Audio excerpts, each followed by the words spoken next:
Čau visiem, kuri skatās, kuri klausās. Man tāds ļoti ilgstošs, dziļš izpētes laiks, un šodien es gribēju ierunāt tādu īsu ziņu par to jauno pasauli, kura nāk, kura jau ir atnākusi, un par mums pašiem. Kas rada jauno pasauli? Mēs esam tie jaunās pasaules radītāji. Vienalga, kāds status, cik lielas finanses vai kurā valstī vietā atrodamies, tam visam nav nozīmes. Nozīme ir mūsu iekšējai sajūtai,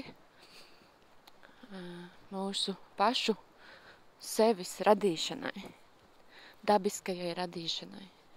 Tas, kādi mēs patiesībā dabīgi esam. Un tam īstamam, tam patiesumam, tai vienkāršībai, tam visam ir nozīme. Un neviens cits mums pasauli neatnesīs rokās un neieliks klēpī. Tikai mēs paši varam to radīt, un tas viss elementārākais, vienkāršākais veids ir sākt ar sevi. Es sāku ar sevi, tu sāc ar sevi. Un iedomājieties, ja katrs cilvēks uz pasaules sāktu sevī veikt šīs izmaiņas par labu sev, par labu pasaulē, par labu dabai, par labu savam ķermenim, savam prātam, visai eksistencei, dzīvībai. Ja mēs to darītu, cik brīnišķīgi, ātri, skaisti viss notiktu un virzītos. Jo viena dvēsele, kura iet šādu ceļu, ir ļoti milzīgs, nozīmīgs aspekts, ļoti liels plašums. Bet ja mēs visi kaut mazlietiņ radītu paši sevī, tikai sevī šo jauno pasauli, tad kā tas izmainītos uz ārpusi? Kas iekšā, tas ārā, vai ne? Un tādas īsas pārdomas par jaunās pasaules radīšanu, par gaidīšanu, par visu to, jo viss jau notiek un viss notiek mūsos, un mēs esam tā jaunā pasaule. Mēs, cilvēki, es cilvēks, esmu jaunā pasaule, es cilvēks, dabas bērns.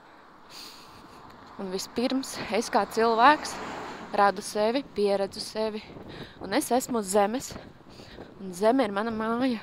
Manas mājas, mūsu mājas. Un kāda vēseles tur augšā mēs esam.